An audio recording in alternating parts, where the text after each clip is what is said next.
হ্যাঁ, যদি ফাহাদের জায়গায় সাহিত্য থাকতো তবে প্রার্থনার বিয়ের প্রথম রাতটা অন্যরকম কাটতো, জীবনটাই অন্যরকম হতে পারত। প্রার্থনার এসব ভাবনার মাঝেই ঘরে ফারিহা এলো। মেয়েটাকে দেখতে বেশ হাসি খুশি লাগছে। এসেই পেছন থেকে দুহাতে প্রার্থনাকে জড়িয়ে ধরে বলল, কেমন আছো ফুপি? ফারিহাকে আসতে দেখে প্রার্থনা তাড়াহুড়ো করে নিজের চোখের জলটা মুছে নিয়ে মুখে একটা মিথ্যে হাসি ফুটিয়ে তুলে বলল, ভালো আছি আম্মু, তুমি কেমন আছো? ফারিহা বলল, সকাল সকাল তোমায় দেখে খুব ভালো লাগছে। জানো, আগে তো সকাল হতে না হতেই বাবা আর চাচু বেরিয়ে যেত। আমিও সকালে একা একাই তৈরি হয়ে স্কুলে যেতাম। স্কুল থেকে ফেরার পরও বাসায় একাই থাকতাম। কিন্তু এখন তুমি আছো, তোমাকে দেখে আমার খুব ভালো লাগছে। প্রার্থনা হাসল। ফারিহা প্রার্থনাকে ছেড়ে ওর সামনে দাঁড়িয়ে বলল, তোমায় কিন্তু খুব সুন্দর লাগছে ফুপি। কথাটা বলতেই ফারিহার নজর গেল প্রার্থনার ঠোঁটের কোনায় কালচে দাগটায়। আলতো করে সেখানে হাত বুলিয়ে দিয়ে প্রশ্ন করল, এখানে কি হয়েছে? প্রার্থনা বলল, কিছু হয়নি। ফারিহা বলল, আরে বললেই হলো নাকি, আমি দেখতে পাচ্ছি জায়গাটা কেমন কালো হয়ে আছে। প্রার্থনা বলল, ও এমনি, আমার কথা বাদ দাও, তুমি বলো সকালে খেয়েছো? ফারিহা হয়তোবা বুঝতে পারল যে প্রার্থনা কথাটা এড়িয়ে যেতে চাইছে, তাই নিজেও আর কোনো কথা বাড়ালো না। টুকটাক কিছু কথাবার্তা শেষ করে প্রার্থনার হাত ধরে নিয়ে যেতে চাইলে প্রার্থনা ব্যথায় আর্তনাদ করে উঠল। ফারিহা তৎক্ষণাৎ হাতটা ছেড়ে দিয়ে চিন্তিত গলায় বলল, কি হলো? আমি তো খুব জোরে ধরিনি হাতটা। প্রার্থনা ব্যথায় কুচকানো মুখ নিয়ে বলল, হাতে ব্যথা পেয়েছি। ফারিহা বলল, কেন, কি হয়েছে হাতে দেখি? প্রার্থনা বলল, একটা আঙ্গুল ব্যথা করছে, বুঝতে পারছি না মচকে গেছে না ভেঙে গেছে। ফারিহা আলতো করে প্রার্থনার হাতটা ধরে দেখল একটা আঙ্গুল ফুলে গেছে। এবারে যেন ফারিহার কাছে ব্যাপারটা বেশ পরিষ্কার লাগলো। প্রশ্নাত্মক গলায় জিজ্ঞেস করলো, বাবা তোমায় মেরেছে তাই না? মেয়ের কাছে তার বাবার এমন কুকীর্তির কথা বলতে প্রার্থনার নিজেরই বিবেকে বাঁধল। মিথ্যে কোনো অজুহাত দিতে নেবে তার আগেই ফারিহা বলে উঠল, মিথ্যে বলো না, বাবা আম্মুকেও মারতো আমি জানি, তোমাকেও নিশ্চয়ই মেরেছে। প্রার্থনা আর কিছুই বলল না। এই ছোট মেয়েটাকে আর কি বা নালিশ করবে? বড় বড় মানুষগুলোই তো কষ্ট বোঝে না, সেখানে এই ছোট মেয়েটা ওর কষ্টগুলো শুনেই বা কি করবে? ফারিহা দুহাতে শক্ত করে জড়িয়ে ধরল প্রার্থনাকে। মেয়েটা কেঁদেই ফেলেছে। ক্রন্দনরত গলায় বলল, তুমি আরজু ফুপির মতন কেন হতে পারলে না? আজকে যদি তুমি আরজু ফুপির মতো হতে কিংবা আরজু ফুপি এখানে থাকতো, তাহলে তোমার সাথে এসব হতে দিত না। প্রার্থনা একটা দীর্ঘশ্বাস ফেলল। ফারিহা ভুল কিছু বলেনি। আরজু এখানে থাকলে আজকে প্রতিশোধ নিত, ওর আপার গায়ে হাত তোলার প্রতিশোধ নিত। পার্কে বেঞ্চের উপর বসে আছে আরজু। আজ সময়ের একটু আগেই এসেছে, তার কারণ আজকে ওর এক বান্ধবী ওকে আসতে বলেছে। অনেকদিন হলো দেখা করতে চাইছে মেয়েটা। আরজুর অবশ্য যদিও খুব একটা ইচ্ছে ছিল না দেখা করার, অন্য কোনো জায়গায় ডাকলে হয়তো দেখা করতে যেতও না। তবে যেহেতু এই পার্কেই আসতে বলেছে তাই রাজি হয়ে গেছে। বেশ কিছুক্ষণ বসে থাকার পর অবশেষে আরজুর বান্ধবী এলো। আরজুকে দেখে মেয়েটা উচ্ছ্বাসিত হয়ে এগিয়ে এসে ওকে জড়িয়ে ধরল। তবে আরজুর মাঝে বিশেষ কোনো প্রতিক্রিয়া দেখা গেল না, কোনো রকমে শুধু পাল্টায় একটু জড়িয়ে ধরল। আরজুর নজর তখন ওর বান্ধবীর সাথে আসা ছেলেটার উপর। এর আগে কখনো ছেলেটাকে দেখেনি। আরজুর জন্য একদমই নতুন মুখ। মলি আরজুকে ছেড়ে দিয়ে কিঞ্চিত অভিমানী গলায় বলল, কতদিন হলো তুই আমার সাথে দেখা করিস না, আমার কথা কি একটুও মনে পড়ে না তোর? আরজু বেশ স্বাভাবিক ভঙ্গিতে বলল, সত্যি বলতে তুমি ফোন না করলে তেমন একটা মনে পড়ে না। মনে পড়ার কি দরকার ছিল? মলি ভেবাচেকা খেয়ে গেল। জোরপূর্বক হাসার চেষ্টা করে বলল, আসলে আমরা তো বন্ধু, দেখা না হলে মনে পড়বে এটাই তো স্বাভাবিক, তাই না? আরজু বলল, তুমি আমার বন্ধু? বন্ধুরা তো সব সময় পাশে থাকে, তুমি তো আমার পাশে নেই। বন্ধুরা তো কখনো তাদের বন্ধুকে ছেড়ে চলে যায় না, তুমি তো আমাকে ছেড়ে চলে গিয়েছো। বন্ধু মানে যে প্রয়োজনের সময় পাশে দাঁড়ায়। আমি তো তোমায় কল করেছিলাম আমার প্রয়োজনে, কিন্তু তুমি তো রিসিভ করনি, তাহলে তুমি আমার বন্ধু হলে কি করে? মলি ভেবাচেকা খেলো নাকি অবাক হলো নিজেই ঠিক বুঝতে পারল না। যুক্তি দিয়ে বিচার করতে গেলে আরজুর কোনো কথাই ভুল না, তবে সবসময় সত্যি কথা মুখের উপর বলে দিতে হবে এরও তো কোনো মানে নেই, তাই না?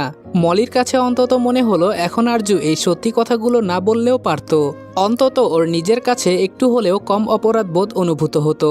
সে যাই হোক, মলি আরজুর এসব কথা খুব বেশি মনে নিল না।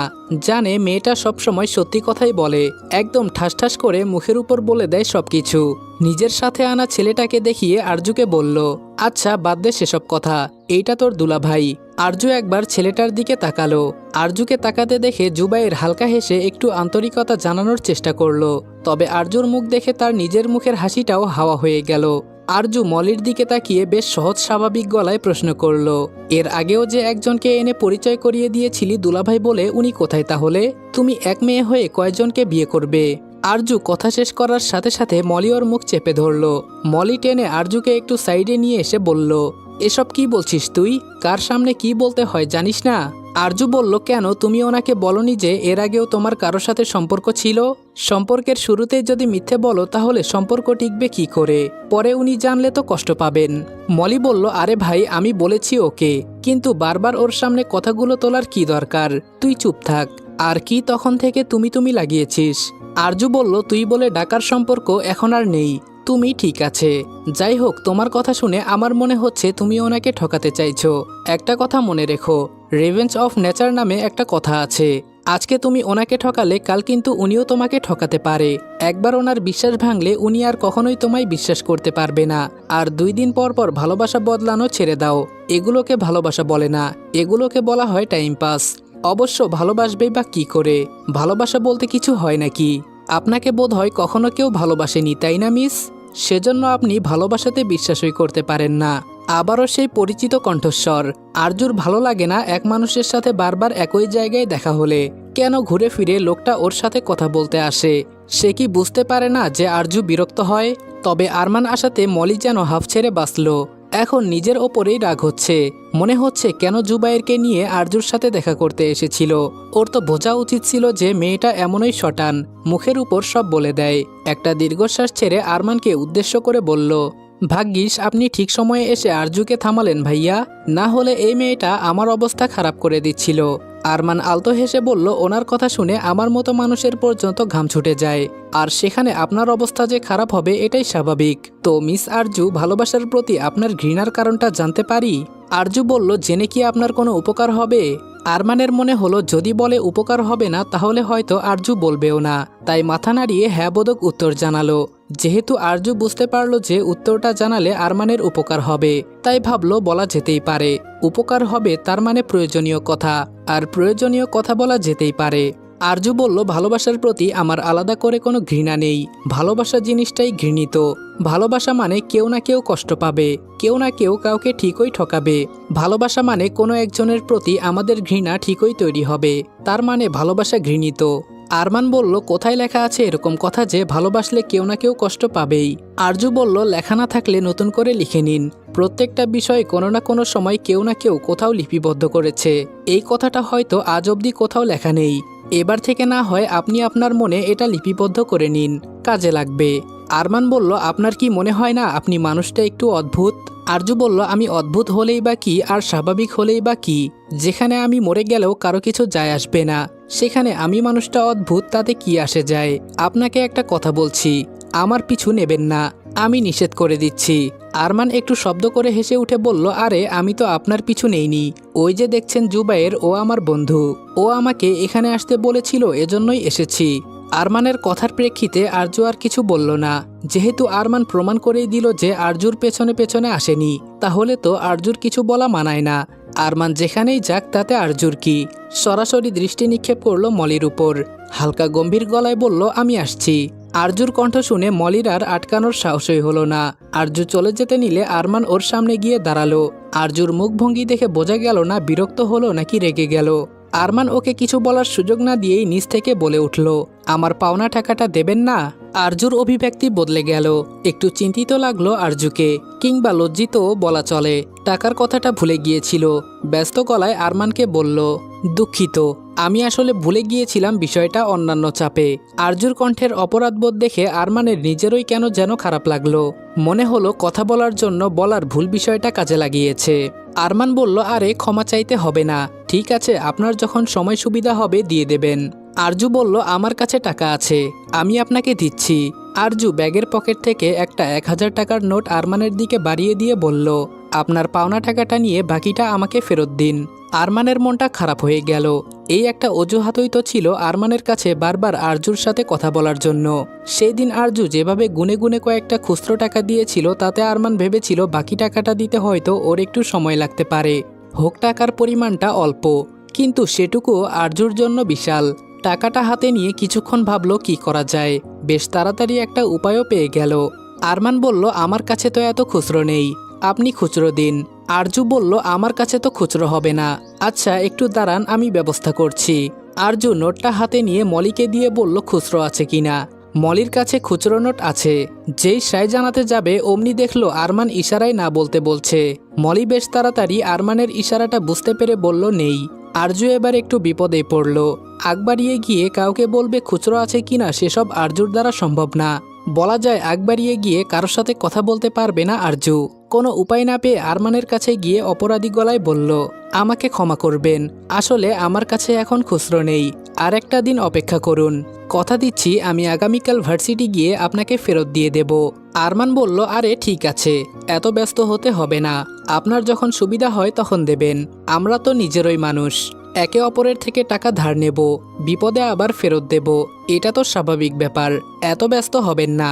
মুহূর্তের মাঝে আরজুর মুখভঙ্গি আবারও গম্ভীর হয়ে উঠল। সেই পূর্বের ন্যায় গম্ভীর গলাতে বলল, এই পৃথিবীতে কেউ নিজের হয় না, নিজের রক্তের মানুষই হয় না, নিজের মা বাবাও নিজের হয় না, সেখানে আপনি কে? আপনি কেন আমার নিজের হতে যাবেন? আরমানের হাসি হাসি মুখটা চুপসে গেল। এই মেয়েকে কখন কি বললে যে রেগে যায় কিছুই বুঝে উঠতে পারছে না।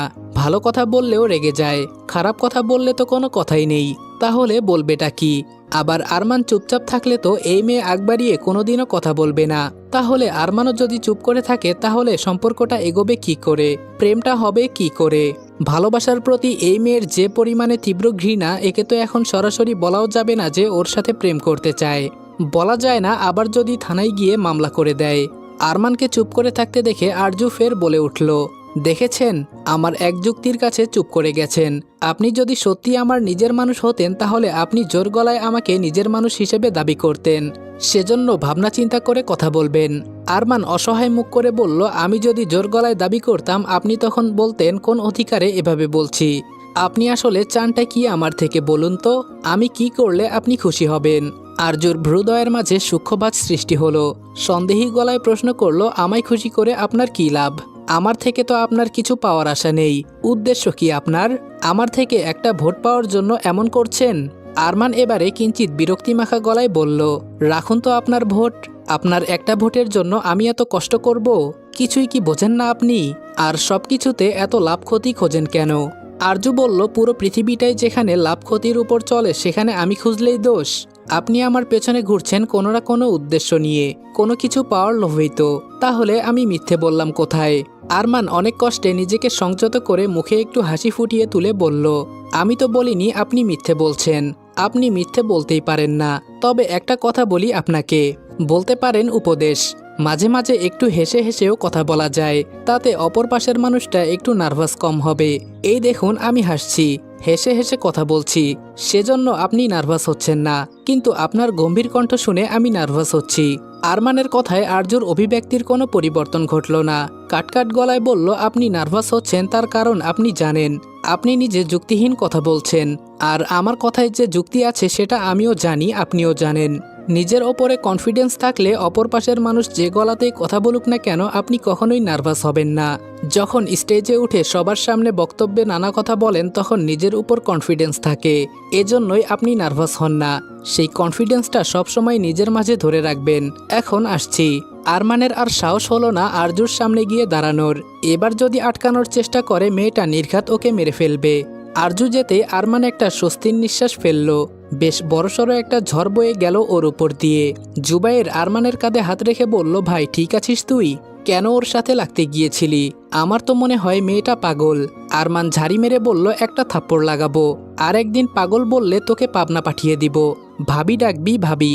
আরমানের মুখ থেকে এমন কথা শুনে মলি শব্দ করে হেসে উঠে বলল, ওকে করবেন বিয়ে?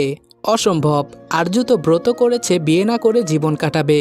আর জুবাইর যে ওকে পাগল বলেছে এটা ভুল কিছু বলেনি, পরিস্থিতির চাপে ও পাগলই হয়ে গেছে। আরমান প্রশ্নাত্মক গলায় জিজ্ঞেস করলো, কেমন পরিস্থিতি? কিসের পরিস্থিতি? কি হয়েছিল ওর সাথে? মলি বলল, এত কিছু তো জানি না, ও নিজের সম্বন্ধে কিছু বলে না, তবে আমি বুঝতে পারি ওর পারিবারিক কিছু সমস্যা আছে। আরমান আর কোনো কথা বাড়ালো না, আরজুর ব্যাপারে ভাবতে ভাবতে সেখান থেকে চলে গেল।